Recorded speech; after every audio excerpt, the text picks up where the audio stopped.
Magkano nga ba ang kinikita ng mga top athletes sa isang taon?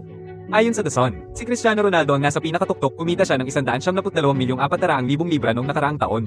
Ibig sabihin bawat segundo ay 6 na pisong at 1 sentimos o mga 450 piso. Kahit natutulog, kumakapal ang bulsa. Pangalawa si golf superstar Jon Rahm na may 161,100,000 libra kada taon. Katumbas ng 5 pisong 11 sentimos bawat segundo. Parang ginawang ATM ang golf course. Pangatlo si Lionel Messi na kumita ng 79,900,000 libra. Halos 29 na pisong bawat segundo sa loob ng field na mimigay ng assist.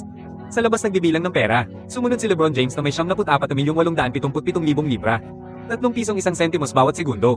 40 taong gulang na pero parang magnet pa rin ng dolyar. Panglima si Giannis Antetokounmpo na kumikita ng 82,140,000 libra. 2 pisong 60 sentimos kada segundo bawat dunk, parang may katumbas na salapi. Pang-anim si Kylian Mbappe na may 81,140,000 libra.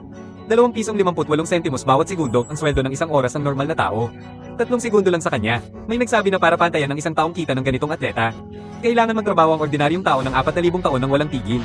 Ganyan kalupit ang kapangyarihan ng pera sa world-class athletes sa kanila. Literal na may presyo ang bawat segundo.